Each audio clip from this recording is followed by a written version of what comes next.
Well, rise and grind, DMV. Happy Sunday. We are waking up to overcast skies out there, but overall, clouds give way to sunshine as we head through your afternoon. So keep it here. We'll break down that forecast coming up. This morning on DC News Now, a string of shootings, including an officer-involved shooting yesterday in the district. Plus, where 3 other investigations are underway since just this morning. Plus, congressional and district leaders clashing over a proposed crime oversight law. Why some House lawmakers want to take away DC's ability to regulate sentencing laws. And food and art with a purpose, how a market in Annandale is helping Asian American communities find economic success. You're watching the station covering all of the DMV. This is DC News Now. Good morning, everyone. Thank you so much for joining us on DC News Now. I'm Haley Mylon. We're going to get to those top stories in just a few moments. But first, we're taking a look outside. That is the Roslyn skyline you're looking at.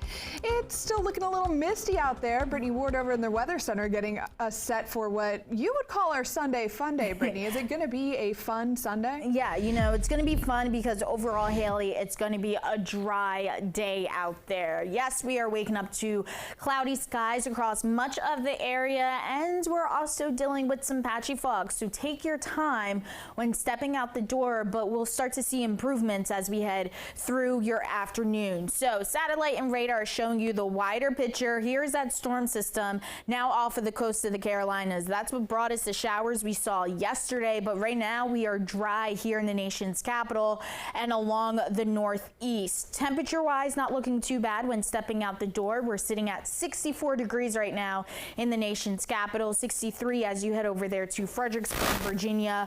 Upper 50s though there in Woodstock and Luray, and highs today will be right around seasonable for this time of year, getting back into the 70s, and then it looks like we are tracking 80s in that 7-day forecast. So keep it here. We'll break it down for you guys coming up.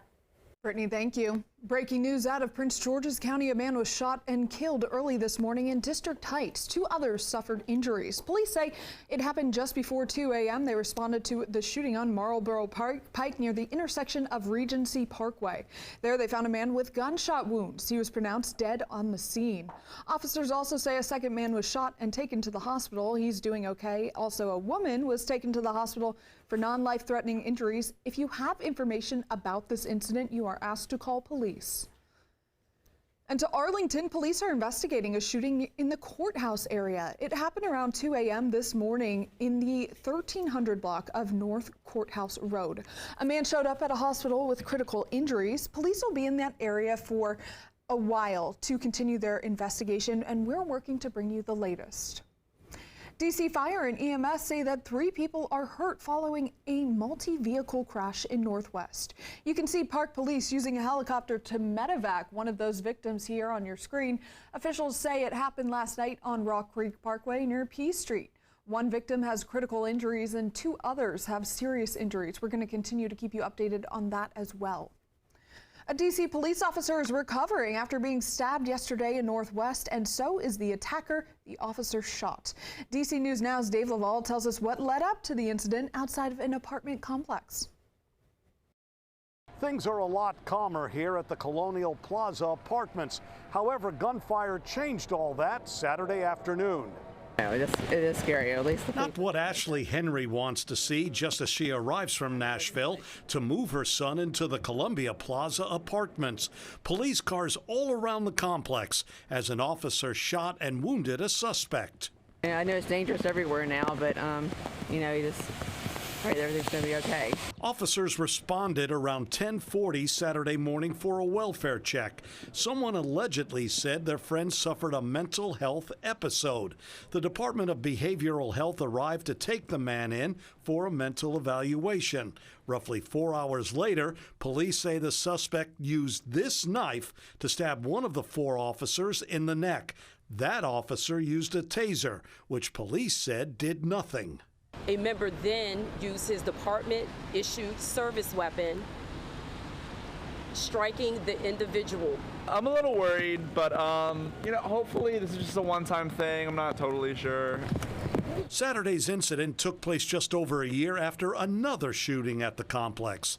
That did not involve police. A gunman opened fire inside a gym in one of the buildings. The victim survived. The 4 officers on the scene at the time of the shooting have now been placed on administrative leave. In Foggy Bottom in Northwest, Dave Laval, DC News Now. Dave, thank you. DC police also say they're investigating 2 shootings overnight on Friday. Officials say a report for the first came in around 12:40 a.m. on Spring Road in Petworth. Police found a man there who'd been shot. He was sent to the hospital. No word on his condition. We're working to learn more. And then around 4 a.m., police were called to V Street near the popular U Street corridor. On scene, officers found a man who was shot. He was conscious and breathing. He was sent to a hospital, and police are looking for a red or purple Dodge Charger with unknown tags. In Northeast, 12 people and 3 pets are without a home this morning after a house fire.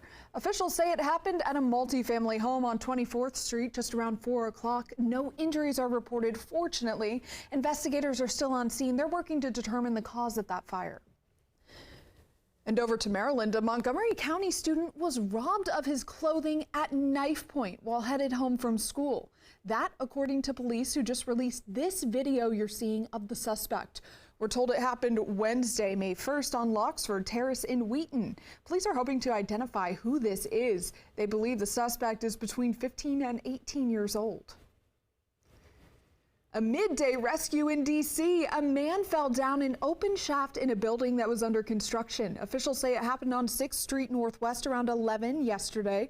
Crews say the man was safely removed from the shaft and he was sent to the hospital with critical injuries. Well, the U.S. House passed legislation that would give Congress more oversight on D.C. crime. Now, this could toughen sentencing laws here in the district. The bill would also change the youth offender status to 18 or younger. It's currently anyone 24 and younger. The bill would also create a website to monitor youth crime trends. House Republicans and 18 Democrats passed the bill.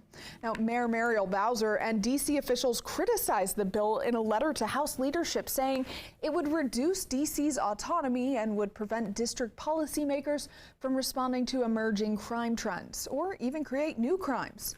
They say, quote, swift and certain consequences are essential to deterring crime. District lawmakers say the bill prevents them from quickly responding, and some criminal justice advocates say it would be the biggest rollback of home rule in a generation.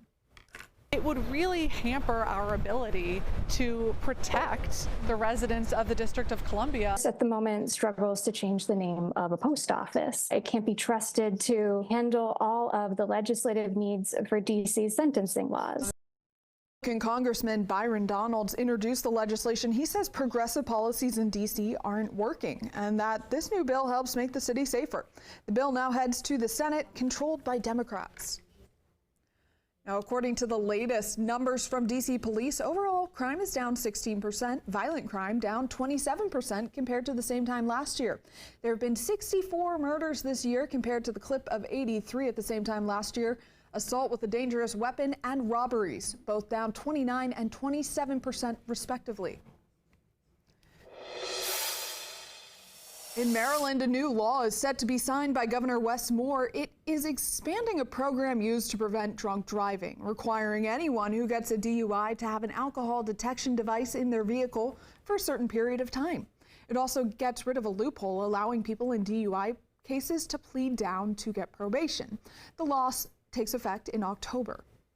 Well, people in Prince William County will soon be able to sign up for a housing lottery program. The program provides rent subsidies to people who want to rent private housing. It also supports people with disabilities. Now, you can apply for a Housing Choice Voucher program starting on May 28th. Anyone who meets eligibility requirements will be added to a lottery pool.